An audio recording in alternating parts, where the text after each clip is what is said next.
사랑과 은혜가 풍성하신 하나님 아버지, 오늘도 복되고 귀한 날 주님 전에 나와 예배할 수 있도록 인도해 주심을 감사합니다. 오늘은 2021년 마지막 주일 예배를 드리는 시간, 지난 한 해를 뒤돌아보며 주님 앞에 잘못 살아온 부족한 모습들과 새해를 시작하면서 주님 앞에 다짐했던 많은 약속들을 다 이행하지 못한 잘못을 용서하여 주시옵소서. 하나님 아버지, 21년 한 해를 돌이켜보면 코로나와 각종 사건 사고로 인하여 힘겨운 고난 앞에서 감사보다는 원망과 불평으로 주님의 마음을 아프게 드린 어리석은 시간들이 많았음을 이 시간 고백합니다. 하나님 아버지, 저희들 한 해 마지막 주일을 세상과 버다지 아니하고 주님 전에 나왔사오니 저희들의 허물을 용서하여 주시옵소서. 하나님 아버지, 오늘 목사님을 통하여 저희가 말씀을 들을 때 하나님의 말씀으로 받아들이도록 믿음을 허락하여 주시고, 저희가 하나님의 부르심을 받을 때까지 미혹의 영에 흔들리지 아니하며 구원의 경주를 끝까지 안주하여 천국의 상급을 받을 수 있도록 우리들의 발걸음을 주장하여 주시옵소서.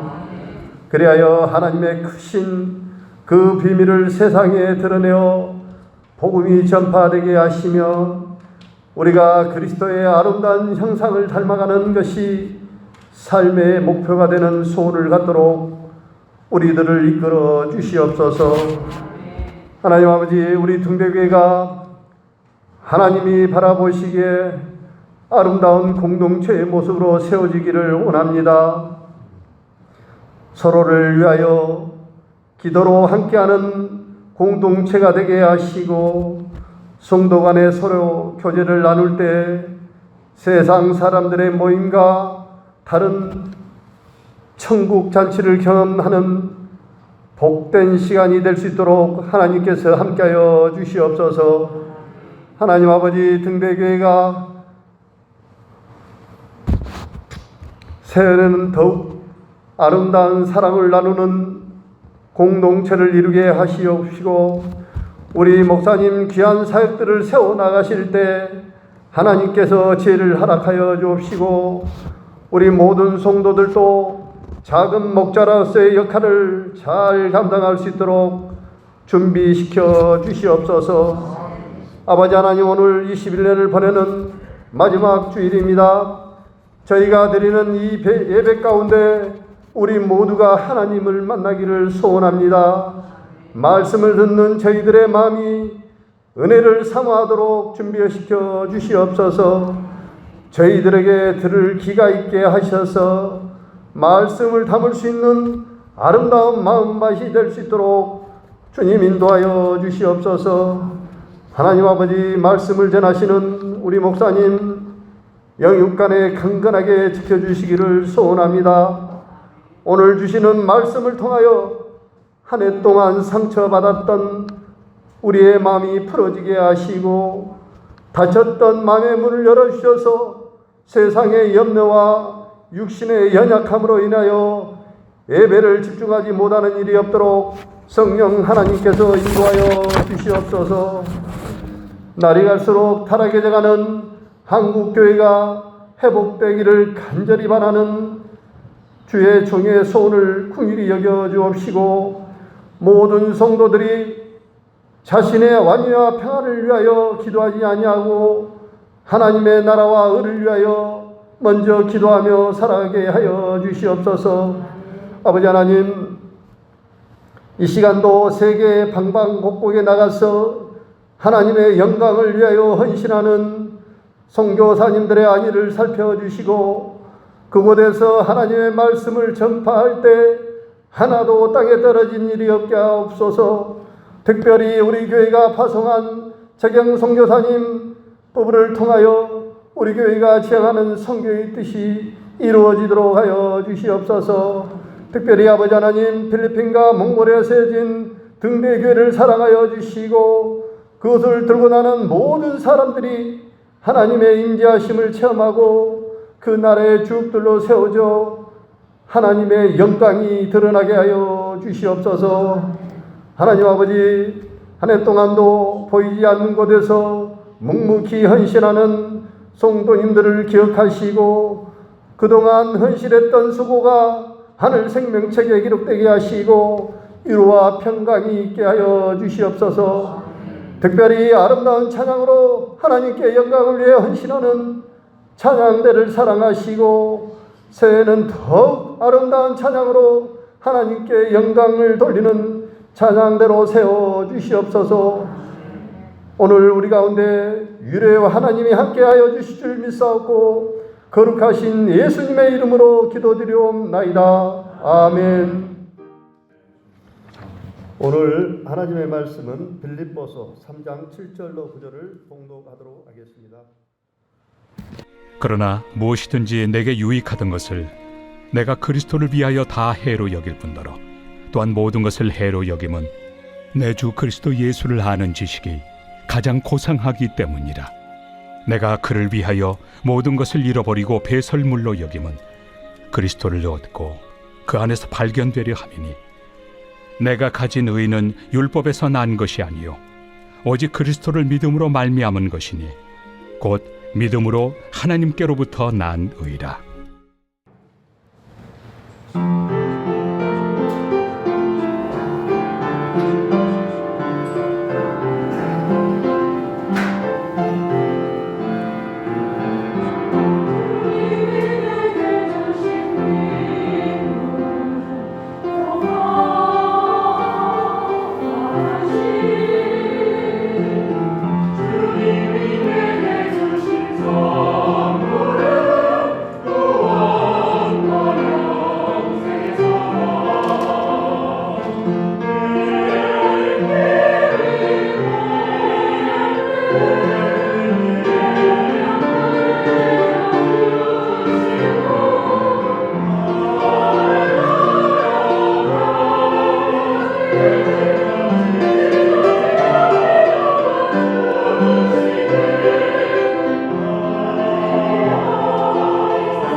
길목길 참 미끄럽고 추운데 이렇게 예배드리러 오신 여러분들 환영합니다. 참 큰 은혜입니다. 다른 때보다 훨씬 더 풍성하신 은혜가 여러분 가운데 임하게 될 줄로 믿습니다. 지난 주일에 제가 자랑거리인가 도구인가라는 그런 제목으로 여러분에게 말씀을 드렸습니다.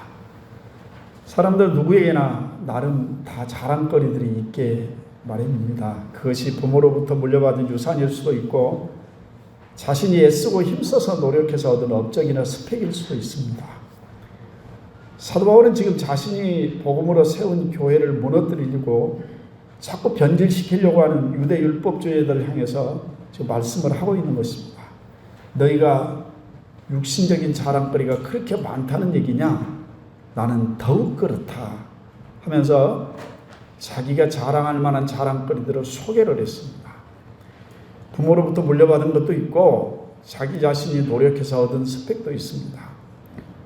이 말을 하는 것이 바울이 자기 자랑을 하려고 그 말을 한 게 아니라라는 말씀을 드렸습니다. 중요한 것은 그게 부모로부터 물려받은 유산이건 자기가 애써서 노력해서 얻은 업적이나 스펙이건 그것이 본인의 자랑거리가 되어서 자신을 교만하게 하고 자신을 망하게 하는 수단이 될 수도 있는 것이고 단 그게 복음을 만나고 예수 그리스도를 만나고 사명을 만나서 아주 탁월하게 쓰임받는 도구가 될 수도 있다라는 말씀을 지난 주일에 드렸습니다. 사랑하는 성도 여러분, 하나님이 주신 모든 복은 사명과 함께 오는 것입니다.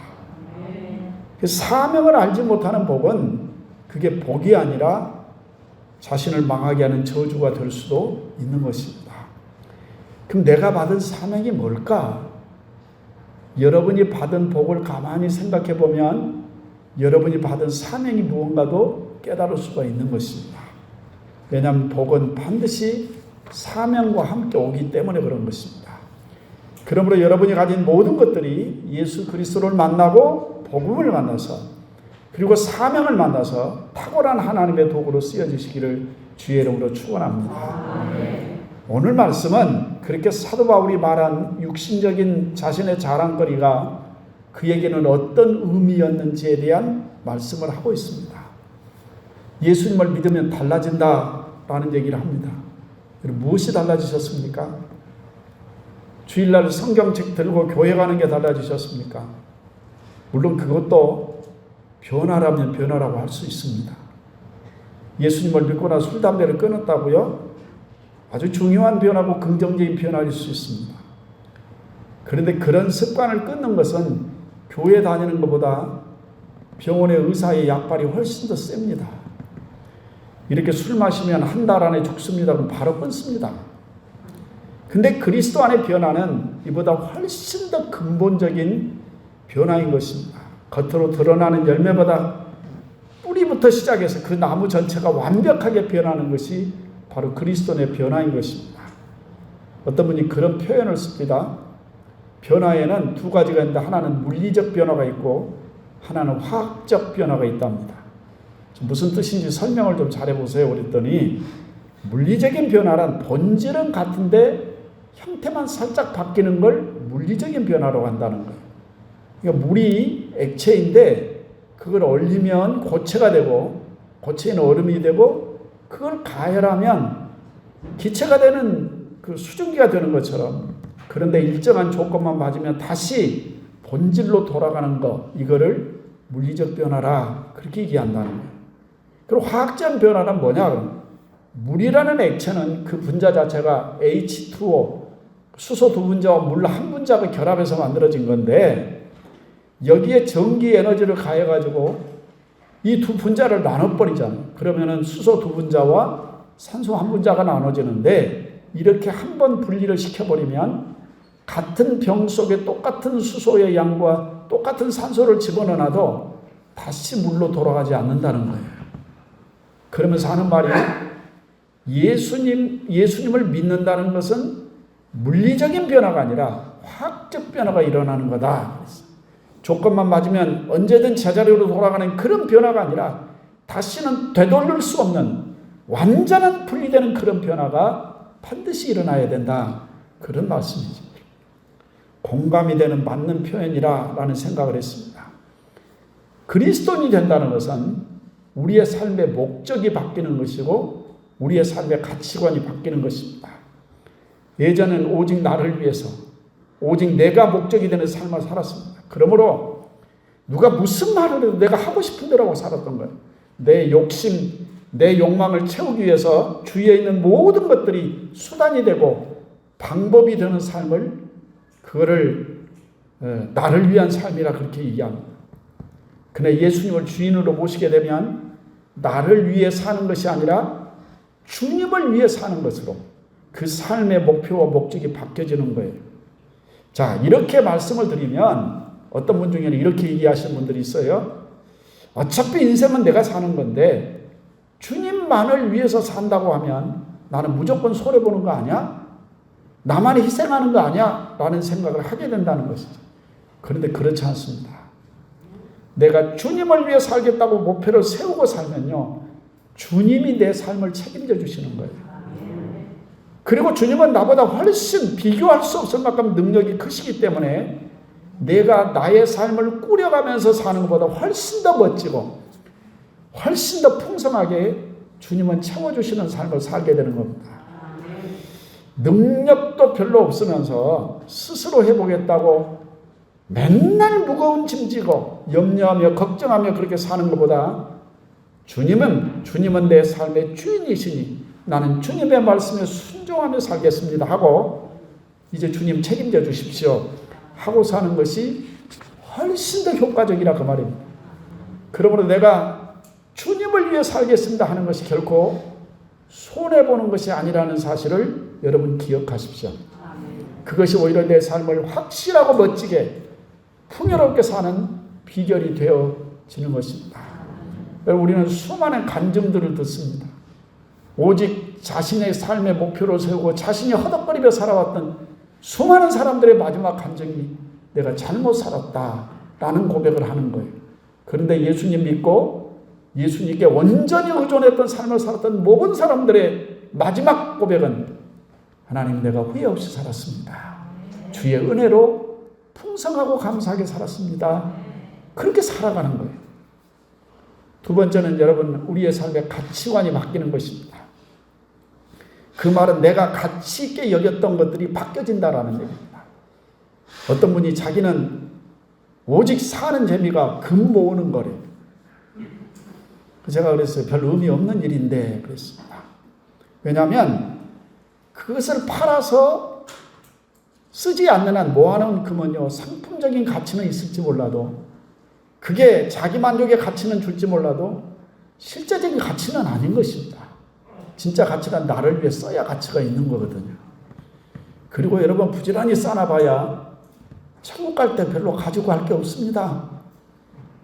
어떤 사람이 평생을 금 모아서 그것만은 절대 놓을 수 없다고 천사가 데려오니까 다른 건 다 놔두고 금은 내가 좀 가져가면 안 되겠냐 그랬더니 천사가 보면서 별 의미 없을 텐데 그러더래요.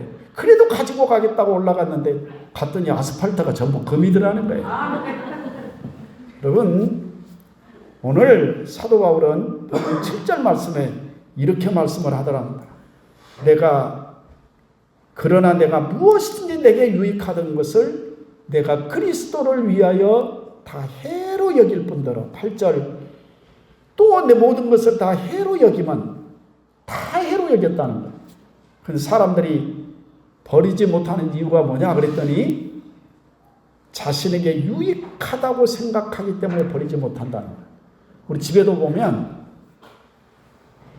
좀 치워야 될 것들이 너무 많이 쌓여 있어요. 근데 치워야지 하면서 차마 못 치우는 게 그래도 놔두면 뭔가 유익이 되지 않을까? 그래서 놔둔다고.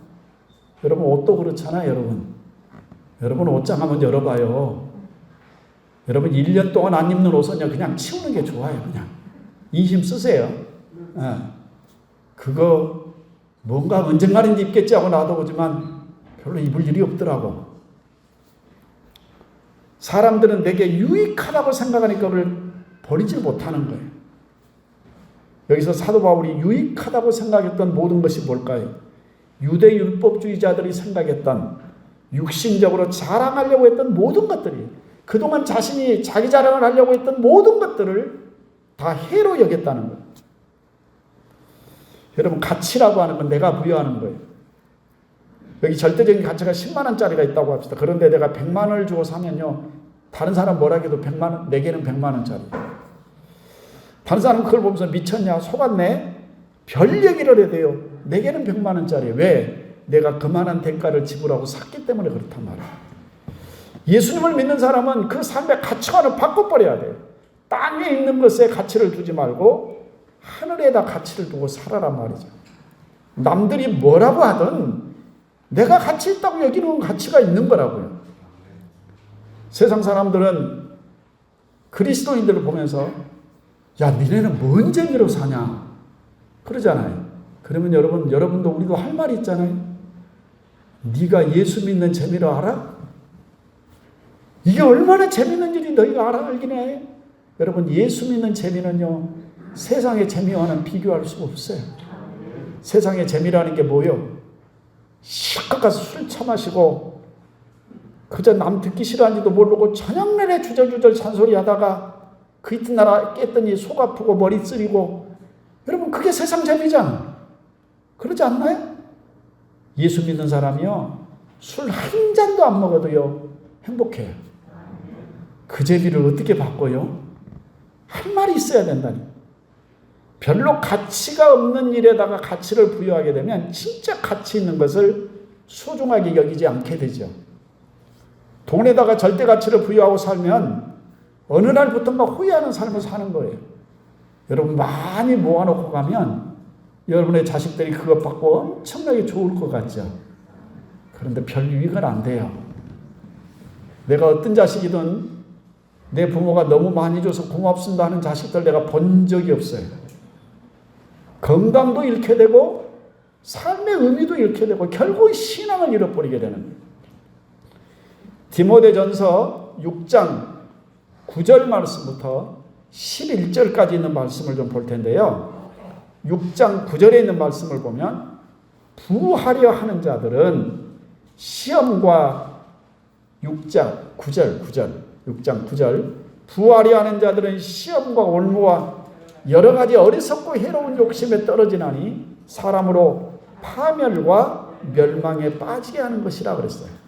요즘 사람들마다 가장 핫한 트렌드의 인사가 뭡니까? 부자 되세요 그거잖아요. 그죠? 다들 부자 되세요 그래요. 그런데 그렇게 부자 되겠다는 생각만 하고 살면 시험이 오고 올무에 걸리고 어리석고 해로운 욕심에 떨어져서 결국은 망하는 길로 가게 되더라, 그런 뜻이에요. 10절 말씀 보면 돈을 사랑함이 일만 악의 뿌리가 되나니 이것을 탐내는 자들은 미혹을 받아 믿음에서 떠나 많은 근심으로 자기를 찔렀다 그랬어요. 여기 찔렀다라는 표현은요, 자기 자신을 칼로 찔렀다라는 표현과 똑같은 거예요. 실제 칼이 아니라 많은 근심과 염려로 자기의 몸을 상하게 하더라, 그런 뜻이에요. 결국 돈을 사랑하는 사람은 미혹을 받아 믿음에서 떠난다고 그랬어요. 왜 잘하던 신앙생활 중단하셨습니까? 직장 때문에요. 사업 때문에요. 뭐 이런저런 변명을 다 하지만 사실은 뭐 때문이에요? 돈 때문이라니까. 돈 욕심 때문에 그러는 거예요. 주일 성수 못하게 하는 직장 간단합니다. 저는 신앙을 택하겠습니다. 그러면 되는 거예요. 네. 적게 벌어도 주일 성수할 수 있는 직장을 찾아가겠습니다 하면 되는 거라. 받은 액수를 계산하고 신앙을 포기하게 되면 그 사람은 뭐라고 얘기해도 돈 사랑하는 사람이에요. 11절 오직 너 하나님의 사람아 이것을 피하고 의와 경건과 믿음과 사랑과 인내와 온유를 따르라, 그렇게 말씀해요. 돈보다 더 가치 있는 것들을 따르라는 권면의 말씀이죠. 바울은 자기 자신에게 유익하다고 여겼던 모든 것들을 오히려 해로운 것으로 여겼다라고 그렇게 말씀해요. 8절 하반절에 보면 내가 그를 위하여 예수님을 위해서 내 삶의 목적이 바뀌었다, 그런 뜻이죠. 모든 것을 잃어버리고 배설물로 여겼다라고 그렇게 말씀해요. 모든 것이란 내가 유익하다고 생각했던 모든 것, 내가 육신적인 자랑거리로 삼았던 모든 것, 그것 다 잃어버렸다. 배설물로 여겼다. 같은 표현이에요. 여러분, 내가 진짜 가치 있는 걸 잃어버리잖아요. 그러면 그걸 찾으려고 몸부림을 칠 거예요. 그런데 별 가치가 없는 것, 대수롭지 않다라고 여기는 것, 그거 잃어버렸다고 하면 그냥 잃어버린 게 아니에요.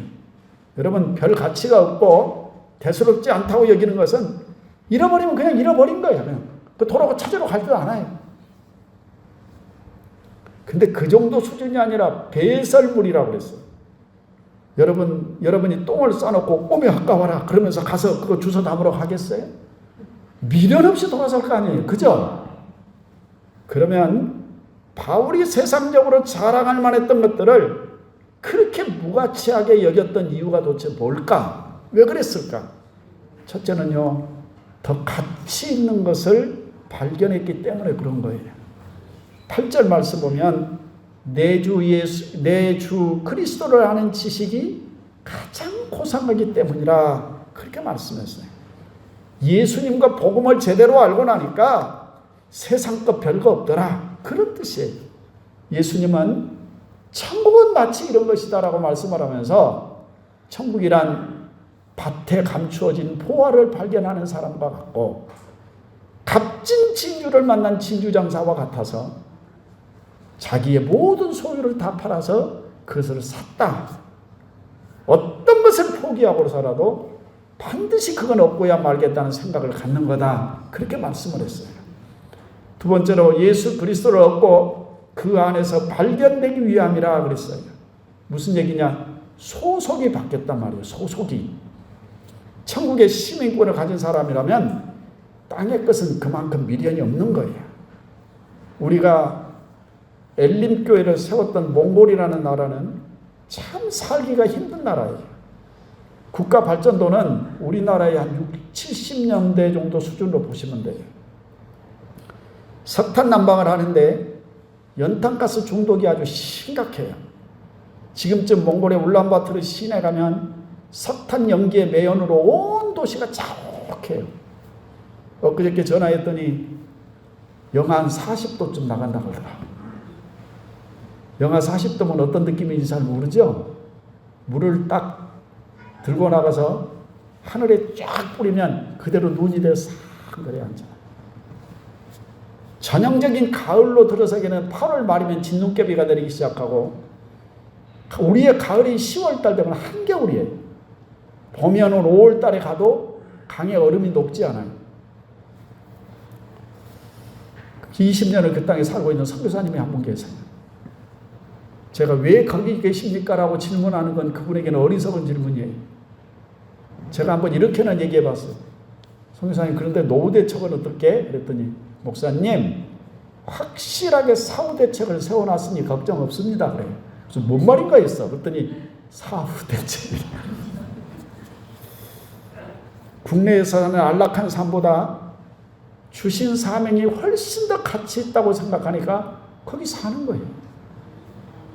여러분, 우리의 소속이 달라졌어요. 예전에는 내가 예수님 밖에 살았었잖아요. 교회 밖에서 살았어요. 그런데 이제는 내가 예수님 안에 살고 교회 안에 사는 사람이란 말이에요. 남자들이 군대를 가서 정식으로 훈련소에 들어가면 조교들이 하는 말이 있죠. 이제 여러분은 사회인이 아닙니다. 여러분은 대한민국의 군인입니다. 그러니 여러분은 군인이라는 새로운 조직에 들어왔으니까 군인처럼 행동해야 됩니다. 그렇잖아요. 뭐부터 바꿔요? 걸음걸이부터 바꾼다니까요. 맞죠? 예수 그리스도 안에 들어왔으면, 하나님 안에 들어와 살면 이제는 그 안에서 놀아야 되는 거예요. 천국의 시민권을 얻었으니 천국의 시민답게 살아드리는 것이 당연한 거란 말이죠.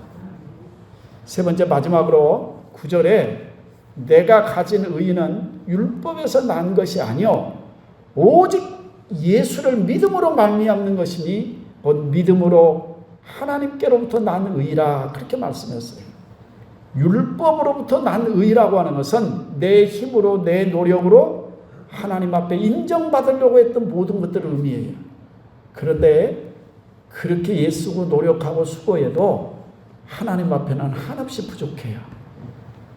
여러분, 아담과 하와가 죄를 짓고 맨 먼저 했던 일은 나뭇잎 사이를 따서 옷을 해 입는 거였어요. 그런데 하나님이 그를 찾으시니 그가 하는 말이 뭐라고 그래? 내가 벌거벗었으므로 두려워하여 숨었나이다 라고 얘기해요. 여러분, 벌거벗었어요? 입었어요? 입었어요. 뭘로? 나뭇잎으로. 그런데 그 자기의 노력으로 자기 수치를 가릴 수가 없었다, 그런 얘기잖아요. 인간의 노력으로 얻는 은은 그런 거예요. 결국 인간의 노력이란 어떤 차이냐? 나뭇잎으로 옷 하나 만들어 입고 거기다 멋내겠다고 솥방울 하나를 더 달았냐 덜 달았냐 정도의 수준밖에 안 되는 거예요. 하나님께서는 그들을 위해 가죽옷을 지어 입히셨다라고 말씀을 했어요. 하나님께 우리가 인정받는 건요, 자기 노력으로 되는 게 아니라니까. 예수 그리스도를 믿음으로 말미암아 오는 의만이 하나님이 인정하시는 의가 되어진다, 그런 뜻이에요. 여러분, 율법을 그렇게 죽기 살기로 지키는 이유도 결국은 목적은 하나예요. 내가 하나님 앞에 인정받겠다는 거잖아요. 근데 아무리 내가 수고하고 애를 써도 나의 죄의 수치를 가릴 수 없고 하나님 앞에 부끄럽고 숨었다면, 두려워서 숨었다면 그건 아무런 의미가 없는 것이란 말이죠. 이제 내가 하나님 앞에 옳다 인정을 받을 수 있는 길을 찾았으니 더 이상 중요한 게 없는 거란 말이죠. 나름 평생 정말로 나는 열심히 살았다 싶었는데 막상 딱 도착해 보니 그건 아니더라 싶으면 그것처럼 불쌍한 게 어디 있겠냔 말이에요.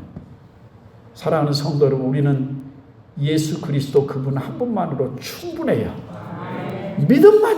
믿음으로만이 하나님 앞에 죄인 아닌 모습으로 설 수가 있는 거예요. 그러면 되는 거죠. 하나님 앞에 서는 날 예수 그리스도에게 속한 사람, 예수 그리스도에게 소속된 사람만이 하나님 나라에 들어가 살 수가 있는 거예요. 여러분, 이렇게 고백하세요. 주님, 나에게는 주님 한 분만으로 충분합니다. 고백하겠습니다. 주님, 나는 주님 한 분만으로 충분합니다. 아멘. 기도드리겠습니다. 자비롭고 거룩하신 살아계신 하나님, 우리의 모든 것을 주장하시고 오늘도 구원하여 자녀의 당신의 백성과 자녀로 삼아주신 하나님, 내가 무슨 자격이 있어서가 아니라 하나님이 나를 너무 사랑하셔서 지옥으로 달려내려가는 나를 너무 불쌍히 여기셔서 이 땅에 하나밖에 없는 예수 그리스도를 보내셔서 그를 주고 나를 사신 아버지 하나님, 감사합니다. 이제 아버지, 그렇게 내가 하나님께 속한 하나님의 자녀가 되었사오니 내 삶의 목적을 바꾸고 내 삶의 가치관을 바꾸고 이제는 내가 나를 위해 사는 것이 아니라 나를 위해 십자가에 못 박아 죽으셨던 예수 그리스도를 위해 사는 인생이 되어지게 하옵소서. 그게 가장 수지 맞는 장사라는 사실을 깨닫게 하여 주옵소서. 오 주님, 내가 하나님 나라의 백성이 되었다면 하나님의 나라의 것을 더 소중한 가치로 여기게 하시고, 내가 믿음 때문에 하나님의 자녀가 됐다면 그 믿음은 그 무엇과도 바꿀 수 없는 것임을 알고 소중히 여기는 저들 되게 하여 주옵소서. 우리 아버지, 지금도 내가 여전히 세상에 있는 돈을 쫓아가고 세상의 명예나 권력을 쫓아가면서 믿음을 잃어버렸다면 결국 남는 게 후회밖에 없다는 사실을 기억하고 다시 주님 한 분만으로 충분합니다, 그렇게 고백하고 주님과 함께 살아갈 수 있는 그런 인생들 되어지게 하시옵소서. 성령님이 우리를 도우실 줄로 믿습니다. 예수님 이름으로 간절히 기도 올립니다. 아멘. 말씀 생각하면서 94장 찬송하겠습니다.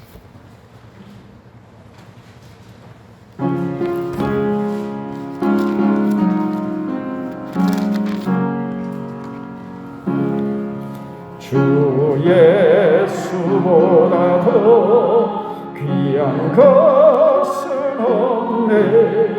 이 세상 부귀와 바꿀 수 없네. 영주를 내 대신 돌아가신 그 놀라운 사랑 잊지 못해 세상 즐거움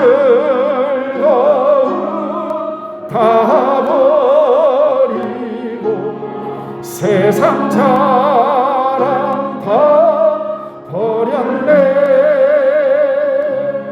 주 예수보다도 귀한 것은 없네. 예수밖에는 없네. 주 예수보다도 귀한 것은 없네. 이 세상 명예와 바꿀 수 없네. 이전에 즐기던 세상 일도 주 사랑하는 마음 뺏지 못해. 세상 즐거움 다 버리고 세상 자랑 다 버렸네. 주 예수보다도 귀한 것은 없네. 예수밖에는 없네. 주 예수보다도 귀한 것은 없네. 이 세상 행복과 바꿀 수 없네. 유혹과 핍박이 몰려와도 주 섬기는 내 맘 변치 않아. 세상 즐거움 다 버리고 세상 자랑 다 버렸네. 주 예수보다 더 귀한 것은 없네. 예수밖에는 없네. 아멘. 광고 말씀해 주셨습니다.